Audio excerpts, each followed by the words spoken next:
श्री शिवाय नमस्तुभ्याम हर हर महादेव। कैसे हैं आप सभी लोग। देखिए सावन का बहुत पवित्र महीना चल रहा है और अब आ गई है श्रावण मास की नाग पंचमी का दिन। यह महाराज वो दिन होता है जिस दिन आपको आस्तिक मुनि के नाम को लेकर के इस उपाय को करना होता है। पूज्य गुरुजी ने कहा जितने भी भारतीय इस वीडियो को देख रहे हैं सुन रहे हैं, इस वाले उपाय को इस श्रावण मास की नाग पंचमी के दिन करना मत भूलिएगा। आपके जीवन के सारे दुख दर्द कष्ट खत्म हो जाएंगे, आपके परिवार की सारी पीड़ाएं खत्म हो जाएगी। पूज्य गुरुजी की कथा से सुन करके और समझ करके पूरे उपाय को बड़े ही आसान भाषा में आपको बताऊंगा, परंतु उससे पहले आप सबसे एक छोटी सी प्रार्थना। जो लोग पहली बार आए हैं चैनल को सब्सक्राइब जरूर कीजिएगा, वीडियो को लाइक करके देव आदिदेव महादेव का कोई सा भी प्यारा नाम कमेंट बॉक्स में लिखना मत भूलिएगा। इस पूरे वीडियो में हम 3 महा उपायों के बारे में बात करेंगे जो कि आपको इस श्रावण मास की नाग पंचमी के दिन करने ही करने हैं। ध्यान से सुनना, समझने की कोशिश करना। सबसे पहले बात करते हैं पहले वाले उपाय की, और ये जो पहला वाला उपाय है पूज्य गुरुजी ने कहा चाहे कितने भी लोग हों, सभी के जीवन में आपको जितनी भी समस्याएं आ रही हैं या आने वाली हैं, उन सभी समस्याओं का काट है ये श्रावण मास की नाग पंचमी के दिन आस्तिक मुनि के नाम से करने वाला उपाय। सबसे पहले उपाय देखिएगा, क्योंकि ये वाला उपाय आप सभी लोगों को करना ही करना है। उसके बाद में बताता हूं इसका फायदा क्या बताया पूज्य गुरुजी ने। इस वाले उपाय के लिए आपको चाहिए होगा मात्र 1 शमी का पत्ता। इसके अलावा आपको और कुछ नहीं चाहिए। जो भी शमी का पत्ता लो, इस तरीके से जो गोले में बनाया, ये पूरा 1 शमी का पत्ता है, ठीक है। और 1 लोटा शुद्ध जल अपने घर का। बस ये 2 चीजों को लेकर के आपको पहुंचना होगा महादेव के मंदिर शिवलिंग के पास। पूज्य गुरुजी ने कहा कि श्रावण मास की जो पंचमी तिथि पड़ जाए, चाहे शुक्ल पक्ष की चाहे कृष्ण पक्ष की, नहीं कर पाओ तो नाग पंचमी का सबसे बड़ा दिन होता है। उस नाग पंचमी के दिन इन दोनों चीजों को लेकर के पहुंच जाना भोलेनाथ के मंदिर शिवलिंग के पास। उत्तर दिशा नॉर्थ डायरेक्शन की तरफ मुख करके आपको खड़े हो जाना है। जो पूजा पाठ अर्चना जो आपको करना है वो आप करना। उसके बाद में 1 लोटा शुद्ध जल जो आपने लिया है, पहले उसे ओम नमः शिवाय श्री शिवाय नमस्तुभ्यम पंचाक्षरी मंत्र या षडाक्षरी मंत्र का स्मरण करते हुए आस्तिक मुनि के नाम से, किनके नाम से? आस्तिक मुनि के नाम से पहले 1 लोटा शुद्ध जल समर्पित करना है। जब ये पूरा जल समर्पित हो जाए, उसके बाद में जो आपने 1 शमी का पत्ता लिया है, उस 1 शमी के पत्ते को आपको शिवलिंग के ठीक ऊपर आस्तिक मुनि का नाम लेकर, किनका नाम लेकर?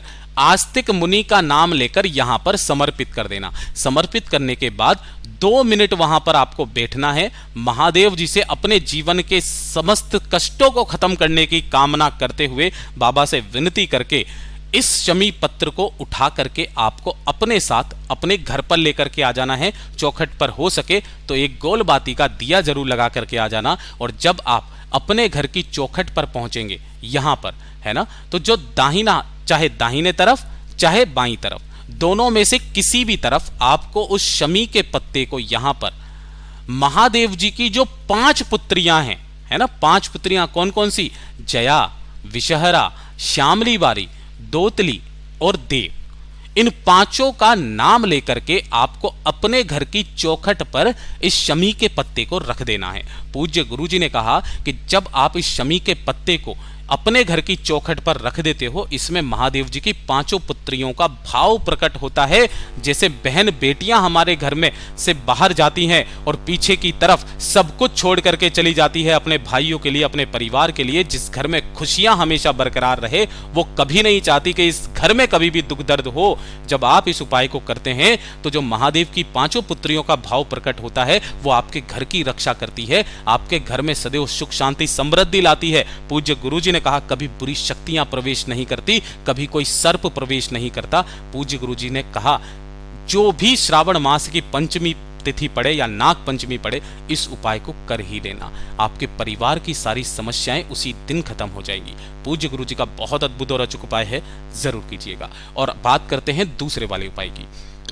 देखिए दूसरा वाला जो उपाय है ना, पूज्य गुरुजी ने कहा इस श्रावण मास की नाग पंचमी के दिन अगर आपकी पीढ़ी में कोई गई हुई 7 पीढ़ी के अंतर्गत भी अगर कोई व्यक्ति अधोगति में चला जाता है, या फिर किसी को मुक्ति नहीं मिली है। अब आपको तो नहीं पता कि आपके जितने भी पितर हैं उनमें से किनको मुक्ति मिली है, किनको नहीं मिली है, जिनकी वजह से भी आपके परिवार में कोई ना कोई संकट आता ही रहता है। कभी ना कभी कोई ना कोई बीमारी, कोई ना कोई परेशानी लगी हुई रहती है, परिवार में किसी की उन्नति नहीं हो रही है। पूज्य गुरुजी ने कहा कि अगर कोई भी व्यक्ति आपकी 7 पीढ़ियों के अंतर्गत भी अगर कोई आ जाए जिसको मुक्ति नहीं मिल रही है, वो मुक्ति के लिए तड़प रहा होता है, तो पूज्य गुरुजी ने कहा इस उपाय को कर लेना, वो जीव फिर तर जाता है, उसका फिर वापस जन्म नहीं होता है, उसे मुक्ति मिल जाती है और आपके घर की सारी समस्याएं उसी दिन समाप्त हो जाती है।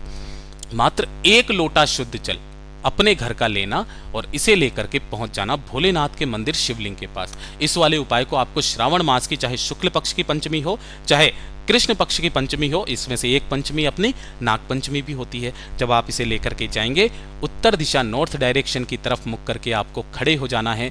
दोनों हाथों में उस कलश को लेना और अपना नाम और गोत्र बोल करके अपने घर की समस्त समस्याओं को खत्म करने की कामना करते हुए इस 1 लोटे शुद्ध जल को आपको अपने उन पितरों के नाम से समर्पित कर देना है जिन्हें मुक्ति नहीं मिली है।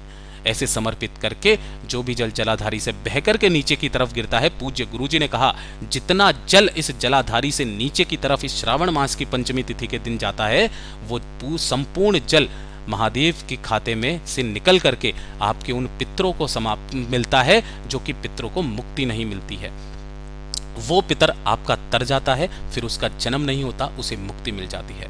पूज्य गुरुजी का बहुत अद्भुत और अचूक उपाय है, जरूर कीजिएगा। और बात करते हैं तीसरे नंबर के उपाय की, और ये तीसरे नंबर का उपाय आप सभी लोगों को जरूर करना है। जो 2 लोटे जल वाला उपाय है, ये पूरे श्रावण मास में करने वाला उपाय नहीं है, ये वो उपाय है जो सिर्फ पंचमी तिथि के दिन किया जाता है, श्रावण मास की नाग पंचमी तिथि के दिन। और ये वाला भी उपाय आपके पितरों के लिए ही समर्पित होता है, इस चीज का ख्याल रखना, ठीक है। देखिए, पूज्य गुरुजी ने कहा कि अगर आपके घर में कोई अधोगति में चला जाता है, अधोगति में यानी कि जिसका समय नहीं आया है ना, लेकिन वो फिर भी उसकी मृत्यु हो जाती है या किसी भी कारणवश उसकी डेथ हो जाती है, कोई कुंवारी अवस्था में चला जाता है। भाई पितृ 3 तरीके के होते हैं, आपको सबको पता ही होगा, है ना।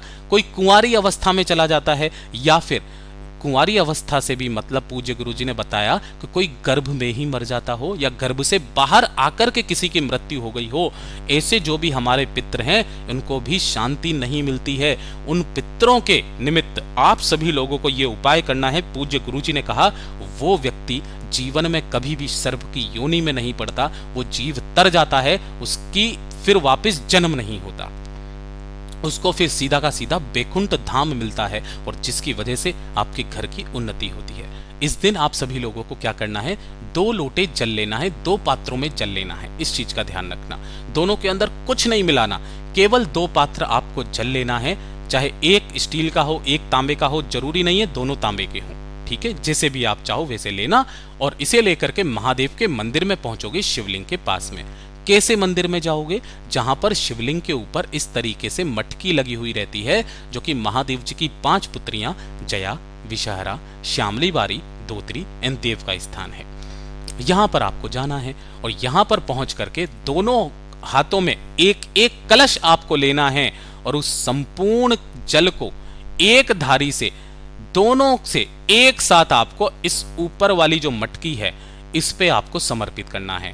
समर्पित करते वक्त आपको श्री शिवाय नमस्तुभ्यम का स्मरण करना है। पूज्य गुरुजी ने कहा इस जल में से जितने भी जल शिवलिंग के ऊपर गिर करके इस जलाधारी से नीचे की तरफ जाता है ना, वो संपूर्ण जल आपके उन पितरों के खाते में जाता है, पितृ तृप्त हो जाते हैं, फिर उनका कोई जन्म नहीं होता, वो कभी सर्प की योनि में नहीं पड़ते, वो आपके इस मृत्यु लोक से हमेशा के लिए आजाद हो जाते हैं, उन्हें मुक्ति मिल जाती है, उन्हें बैकुंठ धाम मिल जाता है, खुले हाथों से अपना आशीर्वाद लुटाते हैं और आपके घर की सारी समस्याओं को उसी दिन खत्म करके चले जाते हैं।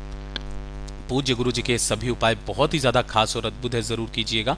वीडियो पसंद आए तो लाइक जरूर करना, चैनल को सब्सक्राइब जरूर कीजिएगा। मैं आपसे मिलता हूं अगले वीडियो में, तब तक के लिए ओम नमः शिवाय, हर हर महादेव, जय महाकाल।